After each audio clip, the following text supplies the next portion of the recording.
आइए हम आराधना में जाएंगे। आराधना का बोल है, आज का दिन यहोवा ने बनाया है, हम उसमें आनंदित हो।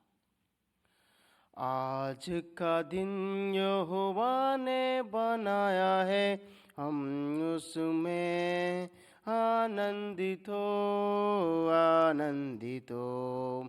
आज का दिन यहोवा ने बनाया है, हम उसमें आनंदित हो, आनंदित हो। प्रभु को महिमा मिले, चाहे हो मेरा अपमान। प्रभु को महिमा मिले, चाहे हो मेरा अपमान। ओ बढ़े मैं घटूं, रहे उसी का ध्यान। आज का दिन यहोवा ने बनाया है, हम उसमें आनंदित हो, आनंदित हो। आज का दिन यहोवा ने बनाया है, हम उसमें आनंदित हो, आनंदित हो।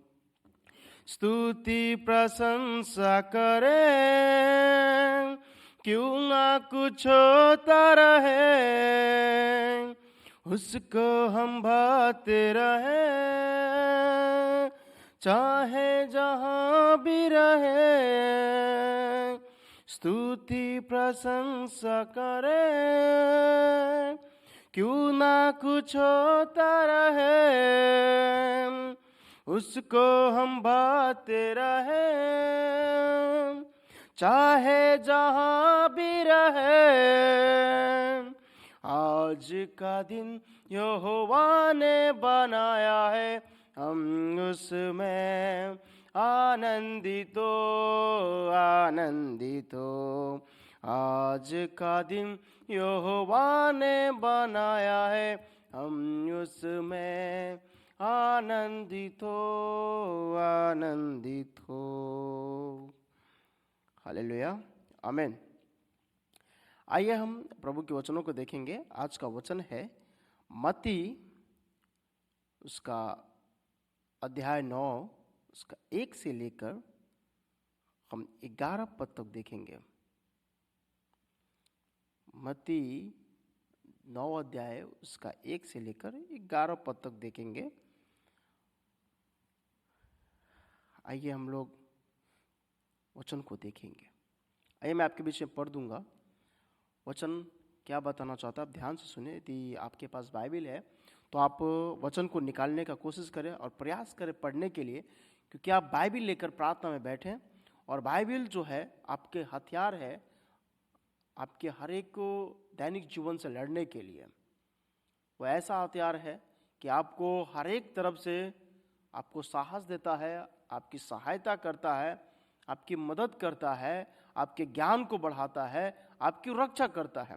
आइए हम वचन को देखेंगे। मैं आपके बीच में पढ़ दूंगा। फिर वो नाव पर चढ़कर पार गया और अपने नगर में आया, और देखा कई लोग एक झोले के मारे हुए को खाट पर रखकर उसके पास ले आए। यीशु ने उनसे कहा, उनका विश्वास देखकर उस झोले के मारे हुए से कहा, हे पुत्र, ढाढ़स बांध, तेरा पाप क्षमा हुआ। और देखो, कई स्त्रियों ने सोचा कि यह तो परमेश्वर की निंदा करता है।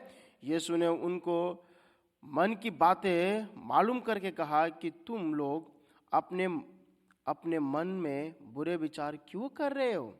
सहज क्या है, यह कहना कि तेरे पाप क्षमा हुए, या यह कहना कि उठ और चल फिर?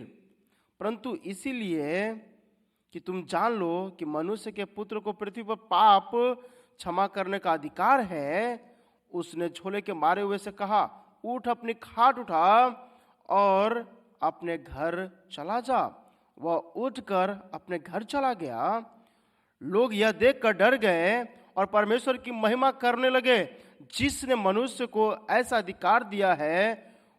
वहां से आगे बढ़कर यीशु ने मत्ती नाम एक मनुष्य को महसूल की चौकी पर बैठे देखा और उससे कहा, मेरे पीछे हो ले। वह उठकर उसके पीछे हो लिया। और जब वह घर में भोजन करने के लिए बैठा तो बहुत तेरे महसूल लेने वाले और पापी आकर यीशु और उसके चेले के साथ खाने बैठे। यह देखकर फरीसियों ने उसके चेलों से कहा, तुम्हारा गुरु महसूल लेने वालों और पापियों के साथ क्यों खाता है? और यदि आप 12 और 13 देखेंगे तो बहुत ही बहुमूल्य बातों को कहता है वचन, और आपको जानना चाहिए। उसने यह सुनकर उनसे कहा, वैद्य भले चंगों को नहीं परंतु बीमारों को अवश्य है। सो तुम जाकर इसका अर्थ सीख लो कि मैं बलिदान नहीं परंतु दया चाहता हूं, क्योंकि मैं धर्मियों को नहीं परंतु पापियों को बुलाने आया हूं। आमीन। वचन जो आज का है वो झोले के मारे हुए के बारे में है। झोले का मारा होता है लकवे का रोगी। लकवे का रोगी ऐसा रोगी होता है मेरे मित्रों कि वो एकदम उठ नहीं चल सकता, ना फिर सकता, ना अपने हाथों को उठा सकता है। यदि आप कह सकते हैं कि यदि वो झोले का यदि लकवे का मारा है तो वो सचमुच वो एकदम असहज होता है। उसको उठना बैठना, अपने दैनिक जीवन के कार्य को करने में उसको समस्या आती है। मैंने झोले के मारे हुए को देखा है, मैंने लकवे के मारे हुए को देखा है। ना तो वो उठ सकते ना तो बोल सकते हैं। यदि देखा जाए तो उसकी बॉडी एकदम डेड बॉडी होती है। एकदम आप देखेंगे तो वो एकदम मरा हुआ होता है। वो बस अपनी आंखों को बस यूं हिला सकता है। लेकिन परमेश्वर का पुत्र यीशु मसीह जब इस दुनिया में थे तो उन्होंने लकवे के मारे को, छोले के मारे हुए को चंगा किया। उसने सिर्फ अपने मुंह से कहा कि उठ और चल, फिर तेरे पाप क्षमा हुए। कितनी छोटी सी बात है ना, कितनी छोटी बात है ये कहना कि तेरे पाप क्षमा हुए, उठ और चल फिर। आज हम दुनिया में देख रहे हैं कई पास्टर आज प्रचार कर रहे हैं और लोगों के साथ प्रार्थना कर रहे हैं, पवित्र आत्मा टच करती है, प्रभु के नाम लेने से लोग चंगा होते हैं, लोग चलने फिरने लगते हैं, उनकी बीमारियां दूर होती है, लोग परमेश्वर पे भरोसा करते हैं और आगे बढ़ते हैं। इसी प्रकार से जो झोले का मारा हुआ था वह जब यीशु मसीह के पास उसको लेकर आया गया, यीशु ने उनका विश्वास देकर उस झोले के मारे हुए से कहा, हे पुत्र,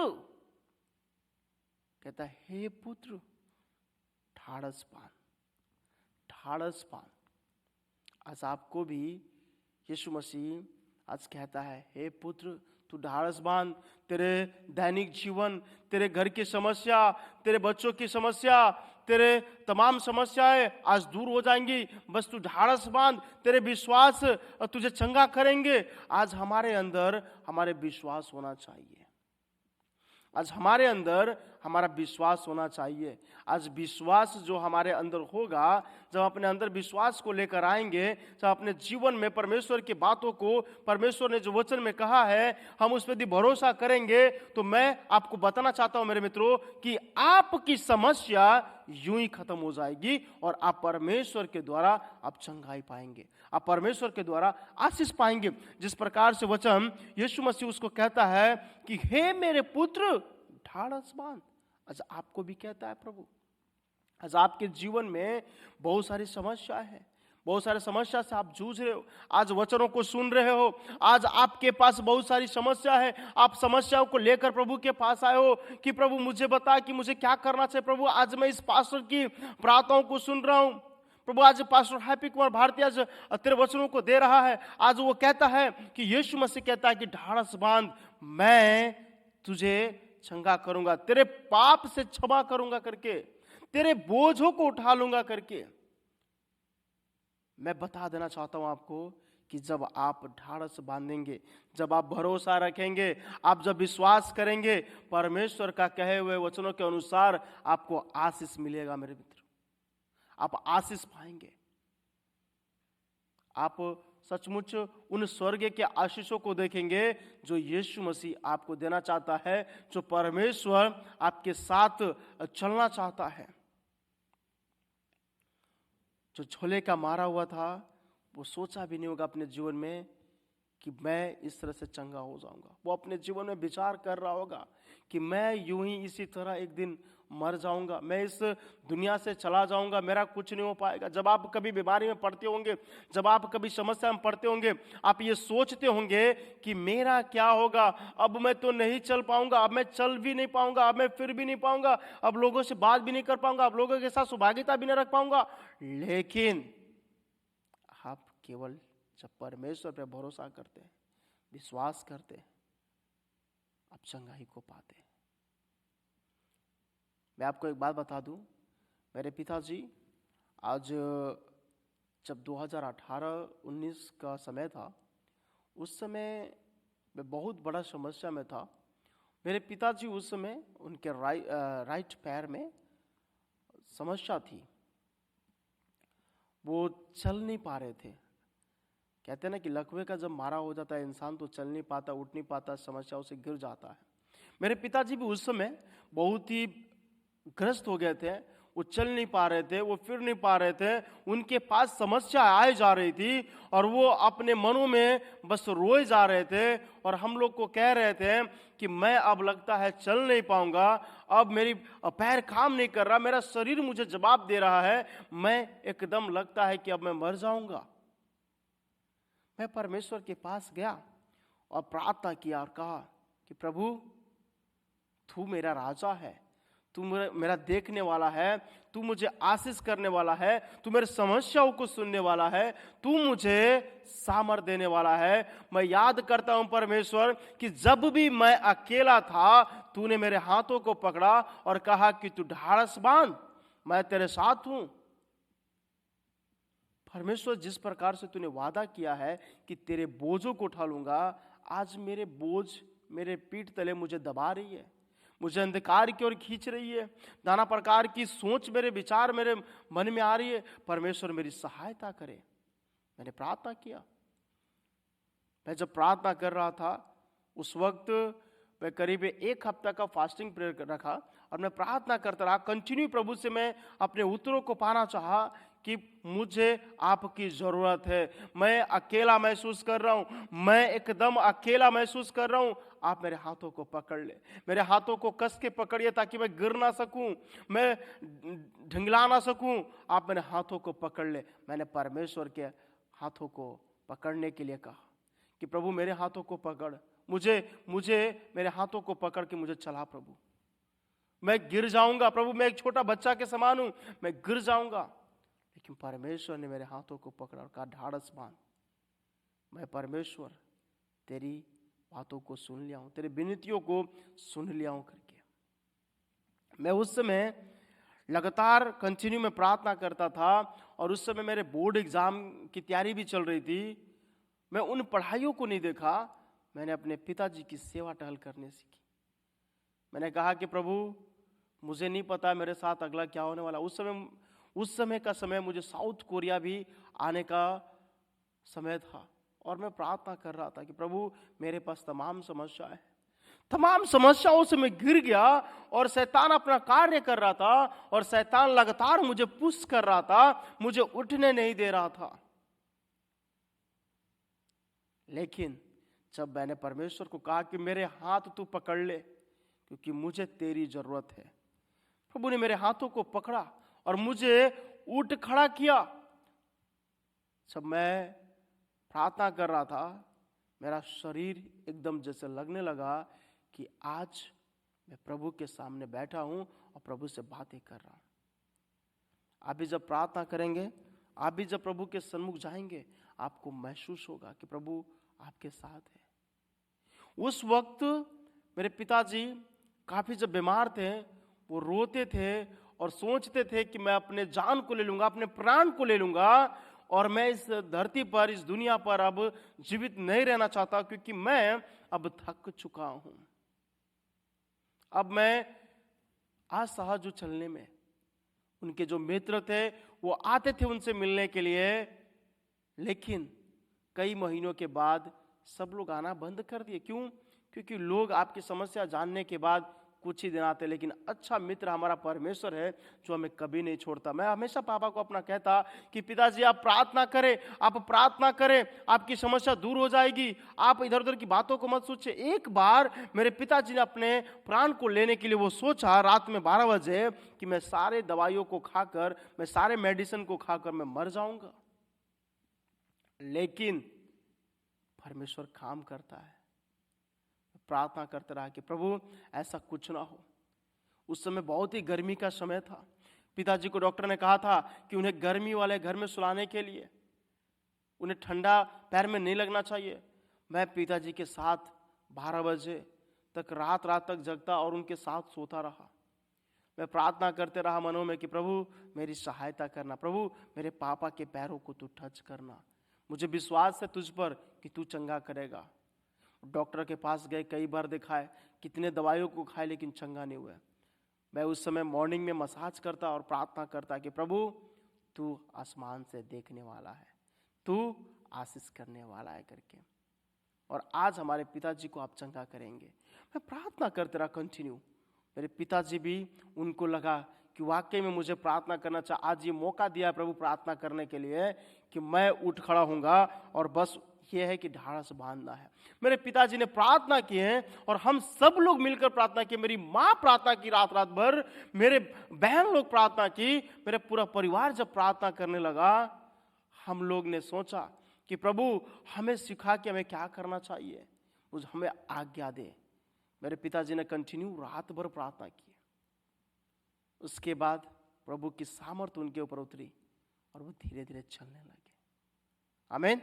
प्रभु सचमुच कार्य करता, कहता है कि ढाढ़स बांध, हमें ढाढ़स बांधने को कहता है। ढाढ़स बांधे, आप बस हिम्मत से आगे बढ़े कि मैं इस समस्या को पार कर लूंगा, मैं इस जगह को पार कर लूंगा, बस मुझे प्रभु के हाथों को पकड़ना है। कहना है कि प्रभु मेरे हाथों को पकड़ ले, मुझे चला, मैं जानता हूं कि तू मुझे आशीष करेगा। प्रभु आशीष करेगा आपको। सचमुच यीशु मन की बातों को जानता है।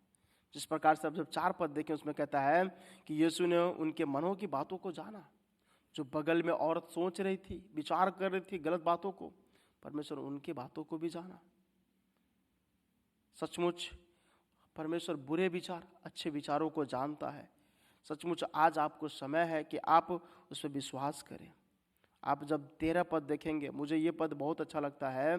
कहता है तो तुम जाकर उसका अर्थ सीख लो। जब आप उसके बाद देखेंगे, कहता है कि मैं बलिदान नहीं परंतु दया चाहता हूं, क्योंकि मैं धर्मियों को नहीं परंतु पापियों को बुलाने आया हूं। आमीन। सबके जीवन में हर कोई चाहता है कि हमारे जीवन में सब कुछ अच्छा हो, अच्छी अच्छी चीज़ों को हम सीखें, लेकिन यहाँ पर यीशु मसीह कहता है कि मैंने पापियों को बुलाया अपने पास। पापियों को चाहता है बुलाना, वो चाहता है उन्हें आशीष करना। आज यदि हम पापी हैं अपने जीवन में, आज हम सोचते हैं कि प्रभु मैं तो पापी हूँ, मैं उस लायक नहीं हूँ, मुझे तू सिखा मुझे क्या करना चाहिए। यीशु मसीह चाहते हैं कि आप उसके पास आए, आप प्रार्थना करें, वो आपको आशीष करेगा। वो चाहता है आप उसके पास सिर्फ आए और ये कहे कि प्रभु मुझे तू सिखा, मुझे तू बता कि मुझे क्या करना चाहिए, और वो आपको आशीष करेंगे। आप जितने भी लोग आज की प्रार्थनाओं को सुन रहे हैं, मैं चाहता हूं कि आप ढाढ़स बांधें, आप अपने मनों में ढाढ़स बांध के प्रभु के कार्य करें। आप प्रार्थना करें कि प्रभु मुझे आप सिखाइए कि मुझे क्या करना चाहिए। और प्रभु चाहता है कि आप उसके द्वारा आशीष पाए। प्रभु चाहता है कि आप उसके द्वारा आशीष पाए। ये समय है कि आप आशीष पाए। आज अपने जीवन में ढाढ़स बांध के आज की सुबह की शुरुआत करें। सुबह की शुरुआत परमेश्वर के वचन से करें, वचन को फैलाने का कोशिश करें। आपको यदि वचन अच्छा लगता है, आप इस वचन को दूसरे तक भेजें, आप दूसरे तक देने का कोशिश करें कि हाँ, आप इस वचन को देखिए कि प्रभु क्या कहता है। वचन से ढाढ़स बांधने को कहता है। आप सचमुच परमेश्वर के पास बुलाए हुए लोग हैं, चुने हुए लोग हैं। प्रार्थना करें। आइए हम प्रार्थना करेंगे और प्रार्थना में चाहेंगे और प्रभु से कहेंगे कि प्रभु तू मेरे समस्याओं को तू मेरे विचारों को तू सब कुछ जानने वाला है। आइए हम प्रार्थना करेंगे। महान जीवित कार्य दयालु मेरे पिता परमेश्वर यहोवा, फिर से एक बार तेरे सन्मुख आते हैं और तेरा धन्यवाद करते हैं। सचमुच महान है, सचमुच राजाओं का राजा, प्रभु का प्रभु है, सामर्थ देने वाला, हमें संभालने वाला, हमें हमारी रक्षा करने वाला, हमें कहता है कि ढाढ़स बांध, मैं तेरे संग हूँ, मैं तेरा परमेश्वर, तेरे हाथों को पकड़कर चलाने वाला हूँ। जैसे एक मुर्गी अपने बच्चों को संभालती है, मैं वैसे तुझे संभालने वाला हूँ करके प्रभु हमारी सहायता करे, प्रभु हमारी मदद करे। प्रभु आपकी ज़रूरत है हमें, सचमुच आप हमारी सहायता और मदद करें, क्योंकि हम जानते हैं कि आप वो परमेश्वर हैं जो हमेशा अपने बच्चों की सहायता करते हैं, अपने बच्चों की रक्षा करते हैं, अपने बच्चों की मार्गदर्शक करते हैं। होने दीजिए कि हम अच्छे अच्छे कार्यों को करने वाला हो सके। प्रभु आज सुबह हम आपको अपने जीवन को सौंपते हैं। हम जानते हैं कि आपने हमारी विनतियों को सुना, सारी विनतियों को तेरे हाथों में सौंपते हैं। तेरे बेटे यीशु के नाम से सुना, दया से कबूल।